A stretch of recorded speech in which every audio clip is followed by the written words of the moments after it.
Olha que interessante. Porque cada vez que vocês comerem esse pão e beberem esse cálice, estão anunciando a mensagem da minha morte, ou a mensagem da morte do Senhor. Morte que Ele sofreu por vocês. Então o primeiro ponto aí que você entende é o quê? Que Ele disse que se nós fizermos aquilo ali, se nós ceiássemos, e ali eu amplio isso aí para todas as ações da nossa vida. Toda vez que eu fizer alguma coisa, olha só, nós não vivemos no tempo Cronos, melhor, nós vivemos no tempo Cronos, mas somos regidos e governados pelo tempo Kairos. Por isso que quando nós queremos as coisas no tempo do relógio, no tempo Cronos, e achamos que está demorando, porque para Deus um dia é igual a 1000 anos, e 1000 anos igual a um dia, quando nós desejamos algo pautado no tempo Kairos, a ansiedade, a frustração bate a nossa porta, porque o tempo Kairos nos ensina a sermos imediatistas. E uma coisa que Deus não é imediatista, Ele é o tempo certo. E o tempo Kairos, que para os gregos é o tempo perfeito, o tempo certo, e só Deus tem o tempo perfeito. Ele pode demorar alguns anos no tempo Cronos, mas não tarda, porque no tempo Kairos é o tempo que rege a gente. Então ele está falando aqui, olha, vocês vão beber e comer. Quando vocês fizerem isso, vocês estão anunciando a mensagem da morte de Jesus, morte que Ele sofreu por vocês, e façam isso até que Ele venha. E agora eu falo para você uma coisa muito interessante aí. Aqui se refere à ceia. Lá em Osés fala sobre que nós possamos esperar o Senhor, ou seja, que Ele venha e que chova a justiça. Onde o Senhor há, a justiça ela é real. E agora eu transfiro para as nossas ações. Tudo que nós fizermos, é porque comer e beber são as coisas mais importantes para nos manter vivos, humanamente falando. Então ele está dizendo aqui, olha, a coisa mais importante que vocês vão fazer, comer e beber, aqui claro, na ceia, e ele diz que quem participa da ceia, quem come do pão tem parte com ele, né?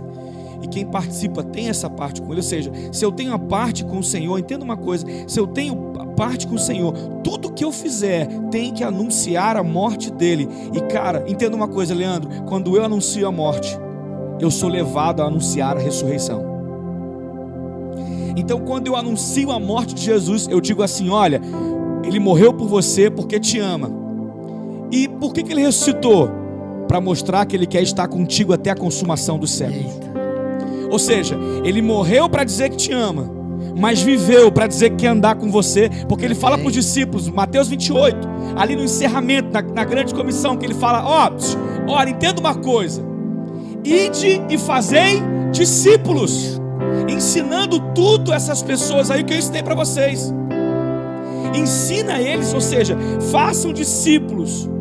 E eu estarei completando, e eu estarei com vocês até a consumação do século. Ou seja, eu ressuscitei, eu voltei, que era plano de Deus, para dizer, eu quero ficar com vocês no tempo Kairos e no tempo Cronos. Deus ele é tão apaixonado por nós, que num bom sentido da palavra, Ele invade o tempo Cronos, Ele transforma o tempo Cronos, para dizer o quê? Que é no tempo Kairos que nós vamos receber. Ou seja, Ele entra na tua vida, Ele entra no teu trabalho, Ele entra na tua faculdade, e você tem hora para tudo, né? Até para acabar o programa tem hora, até para começar tem hora. Mas se Ele quiser invadir, esse programa não vai acabar agora, é só uma... E não vai mesmo. Entendeu? Entenda uma coisa, se Ele quiser, Ele muda, Ele não deixa o tempo Cronos dar limites para nós, porque nós somos regidos por Ele. Agora, tudo que eu fizer, seja comer, beber, trabalhar, andar, falar, correr, andar de bicicleta, pescar, tudo que eu fizer, eu preciso anunciar o quê? A morte de Jesus, a ressurreição, a vida, até que Ele venha. Porque é num gesto comum do dia a dia que as pessoas veem as virtudes de Deus que há em nós, que flui de nós, para que eles perguntem, quem é o teu Deus? Onde você segue? O que você faz? Aonde você anda? Gente, nós não fomos chamados para sermos alegres ou felizes o tempo todo. A depressão, muitas vezes a tristeza bate em nós, bate. mas a depressão não paralisa nós, porque entendemos que Ele é vida e vida em abundância. Entenda uma coisa, nós fomos chamados para uma missão, e a primeira missão é o quê? É ir de fazer discípulo. Leandro, entenda uma coisa, fazer discípulo não é simplesmente você, cara, chegar para alguém e dizer assim: olha, lê aqui comigo, vamos lá, vamos aprender aqui, olha, Jesus fez isso, fez aquilo. Cara, ensinar, um filósofo ensina, um professor de história ensina, um professor de matemática ensina, mas fazer discípulo é mudar a mentalidade, meu irmão. Jesus nos chamou para mudarmos a mentalidade das pessoas, para que entenda que Ele é o bom pastor. Amém. Então não adianta a gente correr, a primeira missão é essa. Se você é crente, servo de Deus Altíssimo, mas não faz discípulo, não evangeliza, eu não falo, Leandro, sabe, de você sair da sua casa e ir para um campo missionário longe, não. Se você não fala de Jesus no seu trabalho, se você não fala de Jesus na sua faculdade, se você não tem momentos que você aproveita para demonstrar Jesus aonde você está, meu irmão, você não está cumprindo aquelas últimas palavras ali antes dele ir aos céus, quando ele falou para os discípulos: ide e fazei discípulos.